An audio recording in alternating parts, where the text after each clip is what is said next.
If you're the lucky kind of royal, there's a good chance you'll die of old age in one of your many swanky palaces. If you're the unlucky kind, well, you might just end up killed by a monkey. Alexander the Great was one of the most powerful leaders of the ancient world. I mean, there's a reason why people say this. And when Alexander saw the breadth of his domain, he wept, for there were no more worlds to conquer. Nobody lives forever though, and Alexander's death was both bizarre and mysterious. In 323 BC, at the age of 32, Alexander suddenly and inexplicably fell ill. He experienced fever, intense pains, and periods of paralysis. He died just under 2 weeks after the onset of these symptoms, and to this day, no one really knows the cause.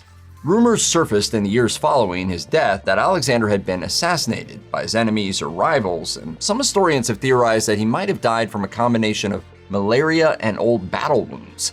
Even more strangely, it's said that the body of Alexander the Great didn't begin to decompose until 6 days after he was declared dead. Historical records use this as proof of his godhood, or greatness, am I right? But modern speculation suggests that he wasn't actually dead at all.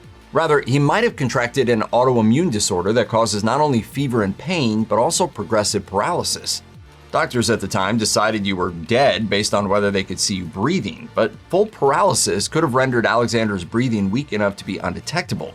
In other words, Alexander might have been incorrectly declared dead by his physicians, which would explain the supposed delay in the decomposition of his body.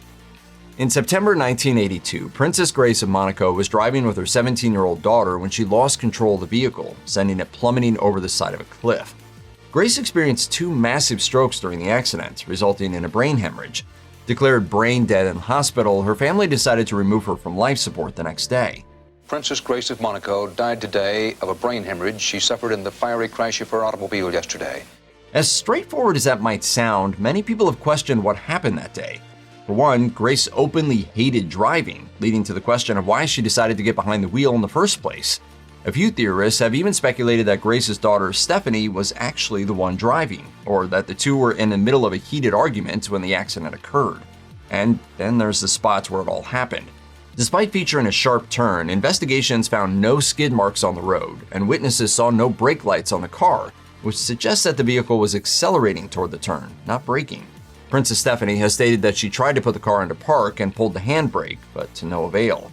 Since engineers found nothing wrong with the car itself, she has since wondered if her mother confused the brake with the accelerator, though even she isn't entirely sure. You may never have heard of King Alexander of Greece before this little story, but you'll never forget him after this. So he took power in Greece in 1917 and reigned for about 3 years before it all went horribly wrong. In October 1920, Alexander went for a walk with his dog on his estate in Athens. Suddenly, a monkey appeared and began to attack his dog.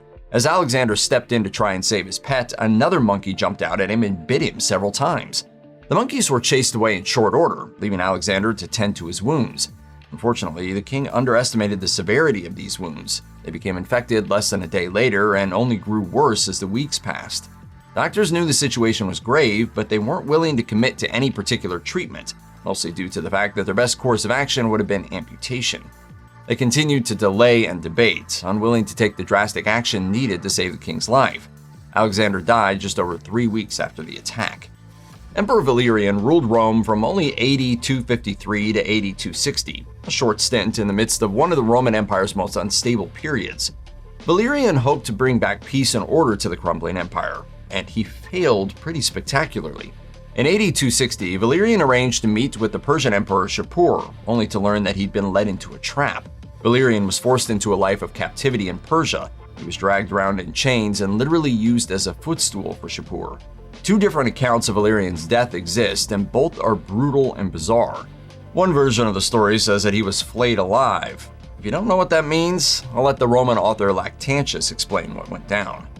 He was flayed, and his skin, stripped from the flesh, was dyed with vermilion and placed in the temple of the gods of the barbarians.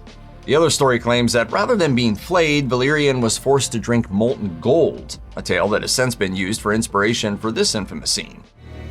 A crown for a king. Both are certainly horrible ways to go, although, to be fair, historians have long disagreed about the accuracy of either tale. Contemporary stone carvings depict Shapur's treatment of Valerian as somewhat less barbaric than the Roman accounts suggest, while some historians claim that Lactantius embellished or invented his version of the story in order to make a moral point about anti-Christian rulers. The man who would eventually be known as Qin Shi Huang is today best remembered as the first leader of a unified China. As the ruler of the Qin state, he successfully annexed his neighbors and founded the Chinese Empire. Yet both his empire and the Qin dynasty would technically only survive a few years beyond his death. One of his most curious aspects is the fact that he was seriously into magic, even went so far as to travel around East Asia, searching far and wide for magicians who might be able to practice the mythical skill of alchemy. More than anything, Qin Shi Huang was keen on unlocking the secrets of immortality. This interest only deepened after he suffered a number of assassination attempts, some of which were very nearly successful. He took heavy precautions after this, always keeping his location secret and even commissioning a grand tomb for himself, which is nowadays famed for its vast terracotta army. That's unique in China and also unique in the world. On top of that, he searched endlessly for the mythical Island of the Immortals and attempted to track down magical herbs that might grant him immortality. His search also led him to try various life-giving elixirs, including one that contained a fair amount of mercury. And perhaps history's best example of an ironic twist, it's believed that the emperor died after ingesting one of these immortality elixirs. As a mother of all family feuds, the Wars of the Roses were complicated to say the least. But for now, it suffices to say that George Plantagenet was the younger brother of Edward IV, the first king of the House of York. George's true loyalties had long been uncertain. He briefly supported the rival House of Lancaster during the war before finally coming back around to the Yorkists. In 1477, George overextended his authority by trying and executing a woman for supposedly poisoning his wife. At the same time, King Edward once again found reason to believe his brother was conspiring against him. And so, in 1478, George was arrested and tried for treason. He was found guilty and sentenced to death. This is where much of the story becomes rumor. George's execution was carried out privately within the Tower of London, likely a result of his royal pedigree, as well as Edward's desire to keep his personal troubles out of the public eye. It's since been claimed that he was drowned in a vat of sweet Malmsey wine. There are some that believe that George chose this method of execution himself, potentially as a sly way of mocking his brother's drinking habits. Alternatively, this method of execution might have been chosen because drowning didn't technically spill any royal blood, something the family might have been keen to avoid. Popularly known as Ironside, King Edmund II is largely known for mounting a resistance against the Danish King Canute in 1016, a conflict he lost, though he retained rule over the region of Wessex and earned his nickname in the process.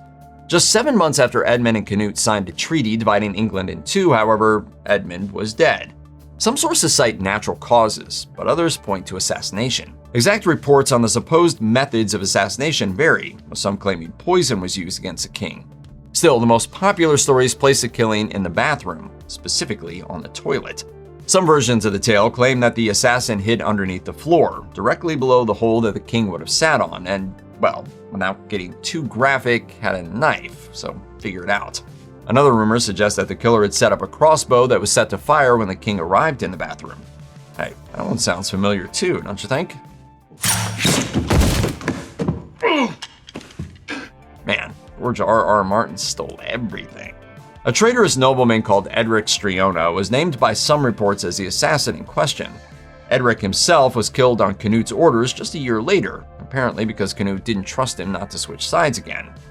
King Edward II was far from a popular figure. He's most famous for being an ineffective ruler, losing territory that his father had won, enraging the nobility by playing favorites, and generally refusing to listen to the demands of those he led. Ultimately, his downfall came at the hands of his own wife, Isabella, who fled the country and returned with a small yet incredibly angry army filled with nobles who wanted Edward gone. After Isabella's invasion, Edward was arrested and imprisoned in Berkeley Castle. He was soon forced to abdicate as his son Edward III was crowned king. The elder Edward died just a few months later. Technically, the record ends with Edward's imprisonment and abdication, and we don't know for certain what happened after that. As is typically understood, though, Edward was most likely executed in Berkeley Castle, with the rumor of the day claiming that he had a hot metal poker forced up his you-know-where. And while that's probably the worst thing you're going to hear today, you can take solace from the fact that there's a good chance that this story was fabricated as a form of propaganda against the new king. For Edward's sake, Let's hope that's the case. King John of Bohemia was a member of the Luxembourg dynasty that had long ruled the Holy Roman Empire. After being educated in France, he was crowned the King of Bohemia in 1311. A capable but unpopular leader, John spent a fair bit of his time taking part in military conquests across the continent, cementing his legend as a perfect knight and a warrior worthy of his era's chivalric ideals. On one of these campaigns, however, the king contracted a condition that ultimately left him blind, earning him a new and disappointingly unimaginative nickname, John the Blind. John chose to side with the French during the 100 Years' War. He also insisted on continuing to campaign despite his blindness, and in 1346 found himself involved in the Battle of Crécy. Here, the French and their allies found themselves fighting a desperate losing battle against the English. John was informed of this state of affairs, yet despite being advised to retreat, he decided he wanted to ride into battle. He had his men tie their horses to his own, guiding him onto the battlefield, and you're not going to believe how that shook out. As John himself explained it, "Far be it that the King of Bohemia should run away. Instead, take me to the place where the noise of the battle is the loudest." The medieval chronicler Jean Froissart later wrote that John fought valiantly during his final battle. He reportedly managed to kill more than 4 enemy soldiers before being cut down and killed. Being killed by a blind king is a heck of a way to go.